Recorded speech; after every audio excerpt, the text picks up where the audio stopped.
Olá, tudo bem? Eu sou Otávio Neto e esse é o Caçando Conversa de hoje, que recebe o professor doutor, que integra os quadros do Departamento de Filosofia da Universidade Federal do Piauí, professor Luizir de Oliveira. Professor, muito obrigado por nos receber. Obrigado eu pelo convite.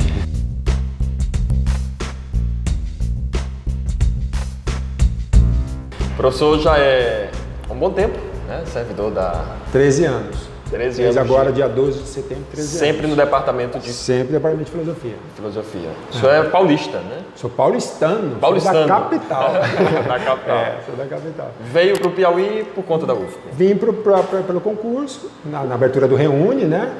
Que devemos, né, agradecer, assim, até para a expansão da universidade, que foi esse programa que há muito tempo não tinha nada, né, de vaga nem nada. Aí o programa começou e eu vim para cá em 2006, prestei o concurso, fiquei, né, e aí você começa a se inserir na cidade, inserir nas coisas e aí vira piauiense. Mais ou menos, porque minha mãe estranha meu sotaque hoje e o pessoal daqui acha que eu tenho sotaque. Mas, de qualquer modo, né, de coração, você já vai ficando piauiense. Nós temos alguns estigmas na sociedade com relação à filosofia, né? Que todo filósofo é doido.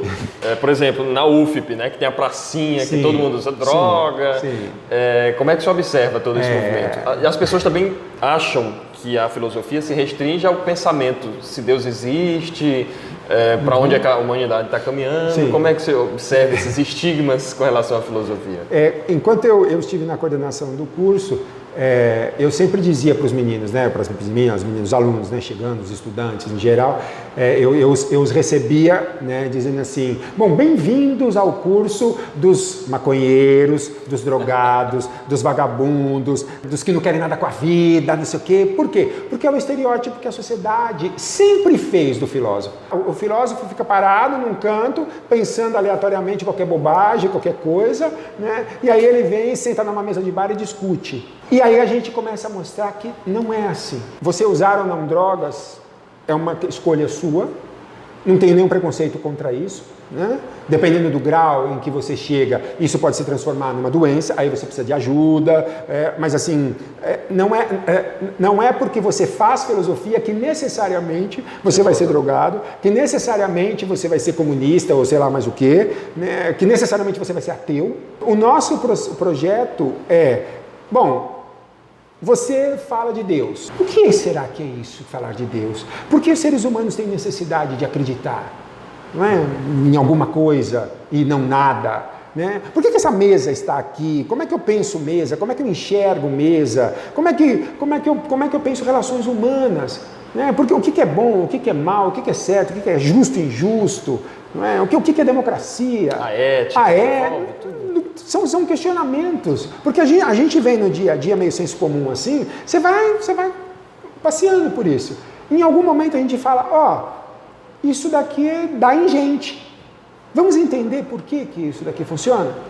Então, naturalmente, há uma espécie de uma disposição interior das pessoas que procuram a filosofia ou que procuram as humanidades, que às vezes é um pouco diferente da disposição anterior dos que procuram as outras áreas, né? E nenhuma delas nem é melhor e nem pior, é um outro estigma que nós sofremos na nossa sociedade, né?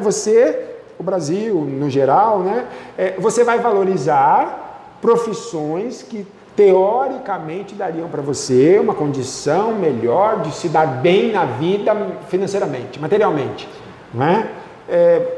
Isso é uma escolha, mas isso não é uma norma social. Obviamente que todo mundo que chega às ciências humanas e à filosofia especificamente, se vier com essa ideia de que vou fazer um curso para ganhar dinheiro, tá lascado. Não vai mesmo. Agora, aprofundando mais um pouco no pensamento filosófico, muitas vezes a gente tem a impressão, professor, que a filosofia ficou presa no passado, né? Com todos esses pensadores que se discutem, que se debatem. A filosofia, o pensamento filosófico está em evolução ou ficou parado no passado? A filosofia nunca parou. O modo como se pensa a filosofia, ou como algumas pessoas costumam, né, olhar a filosofia, é colocá-la numa escala linear, né, cronológica, assim, temporal. Então eu divido, como se dividiu a história, né, ou as escolas literárias e tal. Então nesse momento é isso, nesse momento é isso, nesse momento é isso.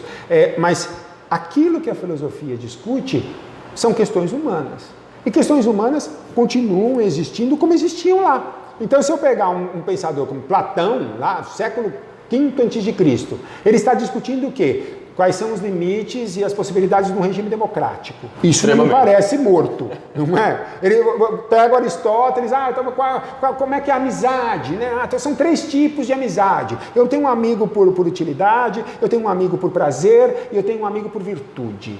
Veja os seus amigos hoje. Será que você não conseguiria entender um pouco também a questão da amizade?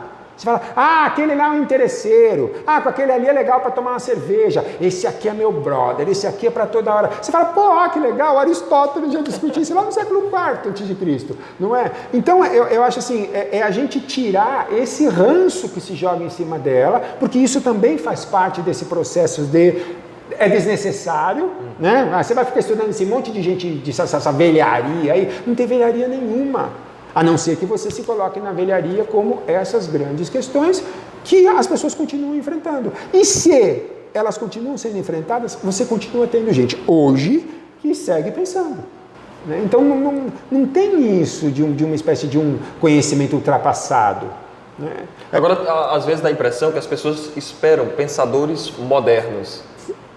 Tem gente pensando, por exemplo, as transformações que a gente está vivendo nesse momento, o homem pós-moderno, da comunicação, das ciências.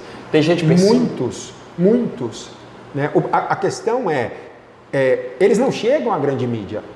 Né? Eles não chegam ao programa da Rede X ou Y no domingo à noite. Né? Então, eles estão disponíveis nas redes sociais, no, YouTube, Facebook, Google, não é? Agora, você precisa procurar.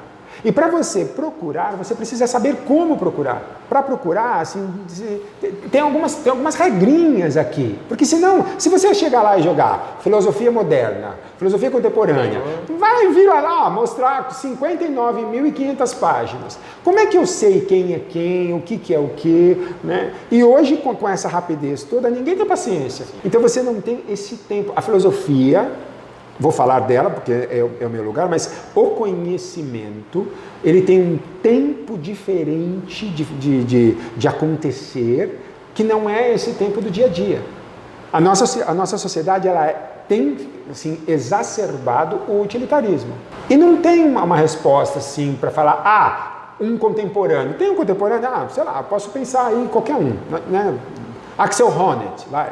Escola de Frankfurt mais contemporânea, e discutindo ética do reconhecimento, autenticidade, respeito, cidadania, direitos humanos, justiça e tal. Para você pegar um texto dele e enfrentá-lo, assim, ele vai exigir mais de você. Não dá para você pegar o texto dele e ler como você lê o feed de notícias do Instagram, né? Então, e aquilo que ele está te propondo também vai exigir de você um morar um pouco junto com ele. Né? Então, não tem uma utilidade imediata. Assim, não é uma coisa assim que eu faço e respondi. Mas, com o tempo, isto vai me modificando, ou pode, né? Porque não tem garantia também, mas assim, se eu me puser nessa disposição, isso vai me modificando de um jeito... que, assim, 5 anos depois, 10 anos depois, eu me sinto outro. Eu enxergo diferente, eu compreendo diferente, eu vejo diferente, né? E isso é bom. Sim. Mas eu preciso ter essa paciência. E as pessoas hoje, elas não têm essa paciência.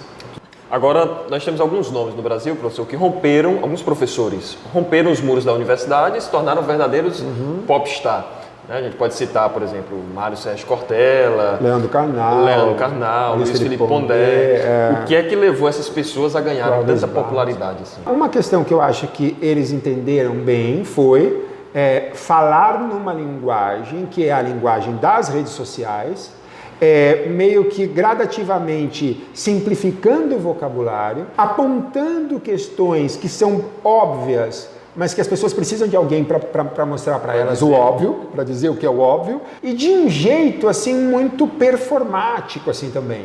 Né? Então você faz de um modo que a pessoa ela não se sinta alijada do processo. E esses caras, eu acho que eles conseguiram chamar essas pessoas. aproximar essas pessoas de um tipo de saber, né, que assim, sempre foi visto assim como perigoso, desde o Sócrates, né? Então, e você vê, você viu o que a gente faz? A gente pensa, e a gente pode pensar em conjunto, a gente pode debater isso daqui. Nós estamos aqui para isso. Positivo, portanto, claro, essa atitude. Não, é positivo, assim, né? Vou brincar agora, até a página 2. Porque o risco também é você se transformar em fã daquele, e aí você começa a seguir aquele, e ele vira o seu influencer. Então, o que ele diz está certo e os outros eu não escuto. Então, se você for capaz de, esse disse tal coisa, aquele disse outra, mas eles estão lendo textos por mim. Eu sou uma pessoa alfabetizada, eu vou ler os textos também. Não é? Porque se eu leio o que ele está lendo, eu posso crescer ainda mais daquilo que ele me provocou. Então, você observa esse perigo nessa atitude desses... Que é o perigo que todos nós sofremos hoje nas redes sociais. Né? Eu sei que há influencers em todas as áreas, né? E quem sabe vão começar a aparecer influencers filosóficos, não é? Vamos pensar, vamos ler alguma coisa. E o risco que a gente corre é que viram assim meio gurus também, não é? Sim. Então, eu vi o fulano, eu vi o Beltrano, isso, nossa, resolveu a minha vida. Bom, que bom se ele resolveu a sua vida com um videozinho ali de, sei lá, de 15, 20 minutos. Então a sua questão não era uma questão existencial tão profunda assim, resolveu a sua vida. Como resolveu? Será que ele resolveu mesmo? Ou de repente ele jogou uma pedrinha e você parou para fazer alguma coisa com aquilo? Para mim não funciona, mas de repente, né? Coloque na sua casa todos os dias bilhetinhos, sou lindo, sou maravilhoso, todos me amam, não sei o quê. Repita isso que você vai acreditar. Isso para mim é um adestramento, não é? Não funciona assim. Há um conflito da filosofia com a autoajuda, né? A gente observa muita crítica da filosofia à autoajuda. E eu vou fazer uma brincadeira com isto. A filosofia começou e continuou como uma grande autoajuda. Agora, o que é a autoajuda? É esse aprendizado constante de autoconhecimento profundo. O que nós vemos hoje é manual de 10 regras para você ser feliz, 10 regras para você ter o seu corpo perfeito. E aí eu imagino que, se eu seguir aquelas regras, a minha vida vai mudar e eu vou ser feliz. Então, esse tipo de autoajuda ajuda o autor, ele ganha muito dinheiro com isso. Não é? Mas não vai funcionar. Cada um de nós é um, não é? Então, a gente precisa tomar muito cuidado também com esse negócio hoje de, é assim que eu penso. Sim, aí você é um psicopata, assassino, e eu tenho que respeitar você por... Não, pera um pouco. Há também uns limites. Há limites, né? Agora, professor Luizinho, muito obrigado. Imagina. Por essa entrevista, nós vamos ter que marcar. Fique quieto, professor, fique quieto, agora você já falou muito. Nós vamos ter que marcar um outro momento para a gente seguir o nosso raciocínio. O nosso raciocínio. Tá bom. Muito obrigado. Fica aqui o convite já para a próxima oportunidade. Vai lá, bora lá. Professor Luizinho de Oliveira aqui no Caçando Conversa.